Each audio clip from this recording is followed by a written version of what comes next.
जय हिंद friends, welcome to learning 360। मैं हूं अंजलि और आज हम इस वीडियो में BPAG 174 के बुक को स्टार्ट करने जा रहे हैं जिसका नाम है सस्टेनेबल डेवलपमेंट। तो चलिए स्टार्ट करते हैं।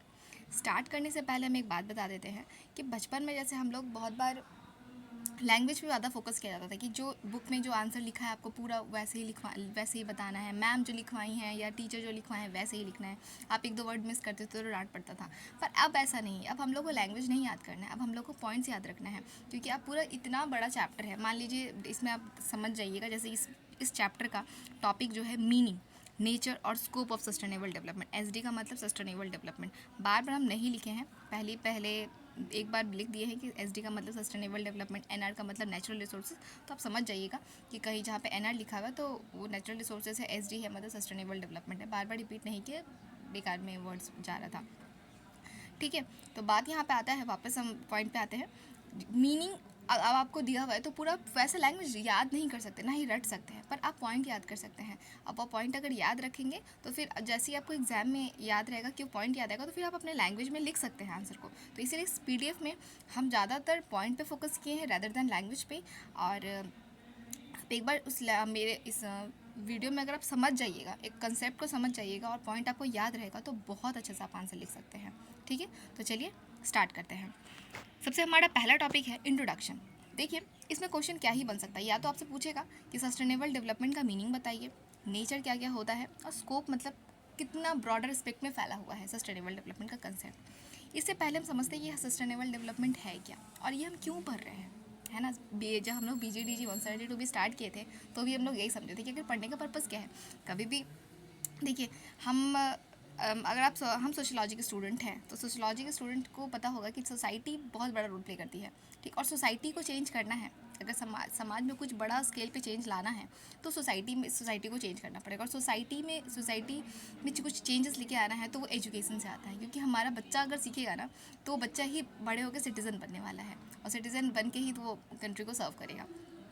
तो बच्चों को सस्टेनेबल डेवलपमेंट के बारे में पढ़ाने का पर्पस ये है कि बच्चा डेवलपमेंट के बारे में जो सोचता है कि कंट्री का डेवलपमेंट हो, रैदर देन उसका डेवलपमेंट हो या उसके घर का डेवलपमेंट हो, इकोनॉमी में डेवलपमेंट हो, कुछ भी डेवलपमेंट हो, पर वो डेवलपमेंट कैसा हो, सस्टेनेबल हो, लगा चलने वाला हो, कंटिन्यू करने वाला हो। ऐसा ना हो कि ऐसा डेवलपमेंट ना कर दीजिए जो कि सस्टेन ना कर पाए, लंबे समय तक चल ना पाए। जो वो बात है ना, एक स्टोरी आप लोग बचपन में सुने होंगे, सोने का अंडा देने वाली जो मुर्गी होती है, तो वो हर दिन देती थी। अब ऐसा डेवलपमेंट आप हर दिन, अगर आपके पास कोई मुर्गी है और आप चाहते हैं कि वो आपके पास बहुत पैसा हो और वो सोना का अंडा भी देती है, ठीक है, तो आप ऐसा दिमाग लगा सकते हैं कि वो हर दिन एक ही अंडा देती है। ठीक, तो आप एक अंडा देती है तो आप ऐसा कीजिए कि उसको सोने की मुर्गी को बहुत अच्छा से उसको प्रिजर्व करके रखिए, उसको उसको सुरक्षा दीजिए कि वो हर दिन एक अंडा दे सके, कैपेबल हो। और उस एक अंडा से आप फिर से कुछ ऐसा कीजिए जो वो आपका पैसा बढ़े, ना ही कि इस तरह का सोच लीजिए कि चलिए एक बार इस मुर्गी का गला रेतते हैं और बहुत सारा सोने का अंडा लेते हैं, तो फिर वो डेवलपमेंट सस्टेन ही नहीं कर पाएगा, क्योंकि वो आप मुर्गी को ही ख़त्म कर चुके हैं। ठीक, तो ये स्टोरी इस सस्टेनेबल डेवलपमेंट में बहुत रिलेट करता है। और हम चैप्टर जब हम ये बुक पूरा कवर कर लेंगे तो हम समझ पाएंगे, जब आप किसी भी फील्ड में जाते हैं, आप स्कूल खोलने जाते हैं, बिजनेस वाले में जाते हैं, कोई इंफ्रास्ट्रक्चर डेवलप करते हैं या एंटरप्रेन्योर बनते हैं, कुछ भी बनते हैं, आपके दिमाग में ये रहेगा कि हम इस तरह का डेवलपमेंट करें जो डेवलपमेंट मेरा सस्टेन कर सके, ख़त्म ना कर दे। ऐसा डेवलपमेंट ना हो कि एकदम पीक पे ले जाए, उसके बाद फिर रुक जाए और उसके बाद फिर डायरेक्ट ग्राफ उसका आपका नीचे चला आए। ठीक है, वो कंटिन्यू बढ़ता चला जाए।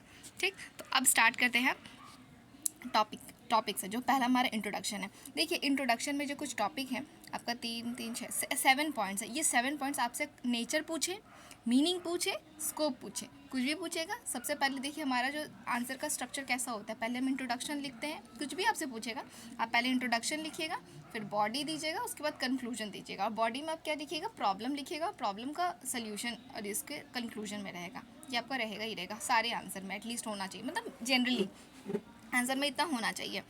नहीं तो फिर अगर आप प्रॉब्लम डिस्कस करते हैं और नीचे सोल्यूशन नहीं देते तो फिर उसका मतलब नहीं बन जाता है, तो फिर आपका आंसर इनकम्प्लीट रहेगा। ठीक है, तो कभी आप नेचर से पूछे तो सबसे पहले आप सस्टेनेबल डेवलपमेंट को डिफाइन कीजिएगा। मीनिंग पूछेगा तब भी आप सस्टेनेबल डेवलपमेंट को पहले डिफाइन कीजिएगा। ठीक है, डिफाइन कैसे कीजिएगा ये कुछ पॉइंट्स से याद रखिएगा। लैंग्वेज आप लिख लीजिएगा, पॉइंट याद रखिए।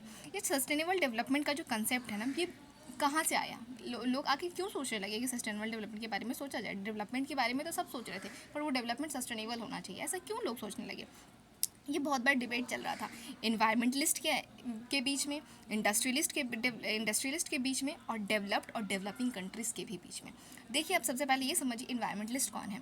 इन्वायरमेंट के बारे में जो सोचते हैं, जो इन्वायरमेंट के कंसर्न दिखाते हैं कि हर तरीक़ा से वो कुछ जो चेंजेस आ रहा होता है हमारे समाज में, कुछ भी गवर्नमेंट स्कीम लेके आती है, डैम बनवाइए, पाइपलाइन को जोड़िए, रिवर का कोई इरिगेशन का प्रोजेक्ट है, कुछ भी प्रोजेक्ट है, तो वो हमेशा सोचती है कि वो इन्वायरमेंटलिस्ट लोग सोचते हैं कि इसका इम्पैक्ट इन्वायरमेंट पे क्या पड़ेगा, कोई इसमें नेगेटिव इम्पैक्ट तो नहीं पड़ रहा है ना, लोग को तो दिक्कत नहीं आ रहा है ना, मतलब हैबिटेट पे प्रॉब्लम नहीं आ रहा है। इन्वायरमेंट में सब कुछ आ जाता है, नेचुरल हैबिटेट में प्लांट आ जाते हैं, एनिमल आ सकता है, सब कुछ आ जाता है, तो वो सारे डायमेंशन से सोचते हैं। यह है इन्वायरमेंटलिस्ट। इंडस्ट्रियलिस्ट क्या होता है, इंडस्ट्री को ग्रो करना, प्रॉफिट के बारे में ज़्यादा सोचते हैं। एकदम कैपिटलिस्ट भी नहीं बोल रहे, पर हाँ एक तरह से बोल सकते हैं कि वो हमेशा इंडस्ट्री को ग्रो करने के बारे में सोचते हैं। तो ये दोनों के बीच में क्लैश आ रहा था। वो बोल रहे हैं कि इंडस्ट्री डेवलप करना चाहिए, वो बोल रहे हैं इन्वायरमेंट पर कोई इम्पैक्ट नहीं पड़ना चाहिए। तो ये दोनों के बीच में क्लैश आ रहा था। डेवलप्ड और डेवलपिंग कंट्रीज़ किसको बोलेंगे, डेवलप कंट्रीज़ में आ जाता है यूएस से, अमेरिका वगैरह आ जाता है, और डेवलपिंग में हम भारत, और भी बहुत सारा कंट्री है। पर ये होता है डेवलप्ड कंट्री को डेवलपिंग कंट्रीज़ के बारे में सोचना चाहिए कि देखिए, जो भी ग्लोबल प्रॉब्लम होगा ना, ओजोन डिप्लेशन बोलिए, फ्लड बोलिए, क्लाइमेट चेंज बोलिए, कंट्रीब्यूट तो सबसे ज़्यादा डेवलप्ड कंट्री ही करते हैं, पर उसका जो मतलब उसको जो इम्पैक्ट जो पड़ता है, उसको जो सफ़र करते हैं, वो ज़्यादा अंडर डेवलप कंट्री करते हैं। जैसे समझिएगा, अगर पैंडमिक का प्रॉब्लम आया था, तो ये क्या वायरस ऐसा बोल रहा था क्या कि आप अमीर है तो आपके पास नहीं जाएंगे, आप गरीब है तो आपके पास जाएंगे? नहीं, वो जा तो सबके पास रहा था, पर स्कोप करने का, इसको कोप अप करने का जो कैपेसिटी था, वो पैसों वाले लोग के पास ज़्यादा था, पर हम गरीब के पास कम था, तो प्रॉब्लम ज़्यादा हम लोगों को सफ़र करना पड़ा।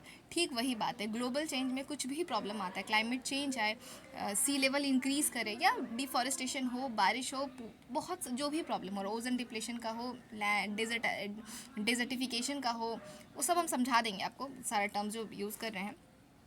जो भी प्रॉब्लम आए, प्रॉब्लम से कोप अप डेवलप्ड कंट्री तो जल्दी कर पाएंगे, पर जो डेवलपिंग कंट्रीज़ हैं, जो नहीं अभी डेवलप कर जाए, वो नहीं कर पाएंगे। पर और सबसे बड़ा कंट्रीब्यूशन ज़्यादा कौन दे रहा है, डेवलप कंट्री दे रही है, क्योंकि इंडस्ट्री वहाँ पे ज़्यादा है, और इंडस्ट्री बहुत बड़ा कंट्रीब्यूशन देता है पॉल्यूशन क्रिएट करने में, या फिर इन्वायरमेंट को डिग्रेड करने में। ठीक है, तो यहाँ से पहला पॉइंट आप समझ गए। पहले आप लिखिएगा कि सेंटर ऑफ डिबेट लोगों के बीच में हमेशा से रहा है। उसके बाद सेकंड पॉइंट हमारा बनता है कि सस्टेनेबल डेवलपमेंट पे रिकॉग्नाइज़ किया गया, क्यों किया गया, क्यों उस पर ध्यान दिया गया कि क्यों होना चाहिए।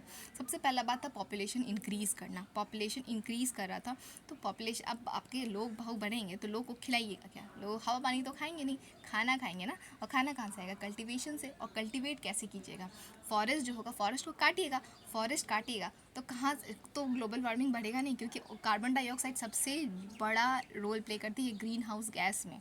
ठीक, और ग्रीन हाउस गैस में कार्बन डाइऑक्साइड का लेवल इंक्रीज़ कर जाएगा, तो टेम्परेचर और बढ़ेगा। फिलहाल अभी भी टेम्परेचर बहुत बढ़ा हुआ है, यहाँ तो बहुत बढ़ा हुआ है, बहुत बहुत गर्मी लग रहा है। तो एक्सेसिव कल्टीवेशन के लिए क्या, फॉरेस्ट काटना पड़ेगा, फॉरेस्ट कटेगा तो कार्बन डाइऑक्साइड का लेवल इंक्रीज़ करेगा, तो पॉपुलेशन को कंट्रोल करना था। ठीक, और सबसे बड़ा बात है कि जब कल्टीवेशन के बारे में सोचा कि हाँ ज़्यादा अमाउंट ऑफ में एग्रीकल्चर का डेवलपमेंट होना चाहिए, तो दिख रहा था कि इधर इम्पैक्ट पड़ रहा है ग्रीन हाउस गैस पे, तो ये सबसे पहले ध्यान आया कि नहीं, ऐसा डेवलपमेंट तो नहीं चलेगा।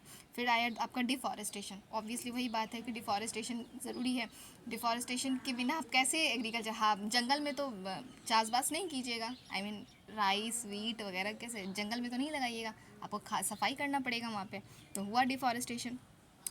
अब होता क्या है, फिलिंग वेटलैंड्स, बहुत लोग होते हैं कि जो पानी वगैरह, जो मरीन इकोसिस्टम है, जहाँ पे मरीन इकोसिस्टम भी बोल सकते हैं, या फिर जहाँ पे वेटलैंड्स है, भींगा हुआ है, मार्शी लैंड है जहाँ पे, वो भी बहुत सारे, जैसे रामसर साइट कन्वेंशन आप पढ़ेंगे इन्वायरमेंट में, बहुत ऐसा जगह है जो कुछ ऐसे माइक्रो ऑर्गेनिजम्स हैं या कुछ जानवर हैं जो वेटलैंड्स में वेटलैंड्स में उनका हैबिटेट है, मतलब वहाँ पे वो अच्छे से सर्वाइव कर सकते हैं, और उसको आप गंदा कर रहे हैं, कुछ कचरा फेंक दिए, कहीं भी कुछ भी फेंक दिए, तो इससे क्या हो रहा है, लोग अवेयर नहीं है, तो इससे क्या वहाँ का जो इकोसिस्टम था वो डिस्ट्रॉय हो जाएगा।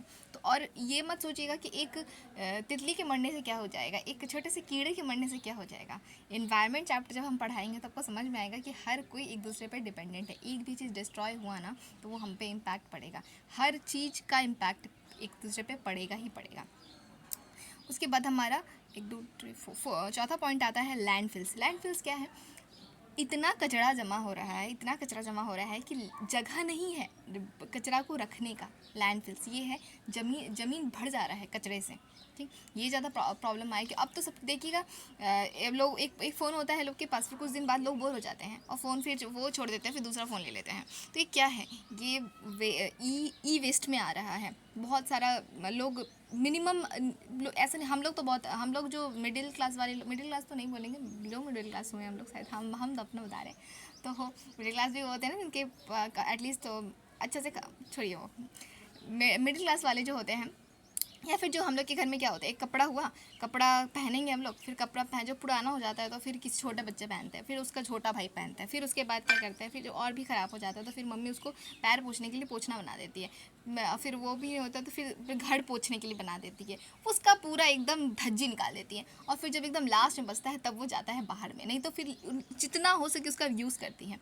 ये बेस्ट यूज़ है, क्योंकि आप वो कपड़ा को बहुत वो किसी भी प्रोडक्ट को, क्योंकि वो प्रोडक्ट बनने में कहीं ना कहीं इन्वायरमेंट का योगदान रहा है, उसको लास्ट तक यूज़ करते हैं हम लोग। तो हम लोग ज़्यादा अच्छे हैं, तो होना चाहिए। कभी कभी ना कुछ चीज़ आपका पैसा ना होना ना आपको बहुत अच्छा एक दिमाग अच्छा रूट में भी ले जाता है, इसका एडवांटेज भी है। तो ये आता है। पर जिनके पास पैसा है वो क्या करते हैं, कपड़ा हुआ थोड़ा एक दो बार हुआ उसके बाद फेंक दिए, बाहर फेंक दिए। तो ये क्या लैंडफिल को जनरेट कर रहा है। और फिर कभी कई बार होता है कि पहले हम लोग के 2 3 4 भाई बहन होते तो एक खिलौना आता था, उसमें सबको ही खेलते थे। पर अब क्या होता है, दो फैमिली रहता है, उसमें एक दो बच्चा रहता है, बच्चे कम लेते हैं लोग, बच्चे कम लेते सारे लोग एक ही जन के लिए खिलौना लाते हैं, तो एक जन के पास बहुत सारा खिलौना हो जाता है, बहुत सारा खिलौना। ये खिलौने का भी एक डाटा आया था जिसमें बहुत सारा टॉयज़ का कचरा बैठा था, मतलब इतना सारा था कि खाली खिलौना से कचरा भरा हुआ था, समझे। तो ये प्रॉब्लम आ रहा है। और इसके पीछे सबसे बड़ा कारण जो देंगे पॉपुलेशन। ठीक है, तो पॉपुलेशन जैसे ही इंक्रीज़ किया, हम लोग का पॉपुलेशन में हम लोग चाइना को भी मात देने वाले हैं। ताली बजाने वाला बात नहीं है, ताली मत बजाइए, हाँ ये दुख का बात है। तो चाइना तो है ही पहले, और चाइना के बाद दूसरा हम भारत है पॉपुलेशन में, और कुछ दिन बाद हम लोग उसको भी पीछे कर ही देने वाले हैं। तो पॉपुलेशन जैसे जैसे इंक्रीज़ किया, पॉपुलेशन का रिक्वायरमेंट बढ़ा, तो इस पर ध्यान दिया गया सस्टेनेबल डेवलपमेंट पे। ठीक है, अनसस्टेनेबल ग्रोथ हो रहा था।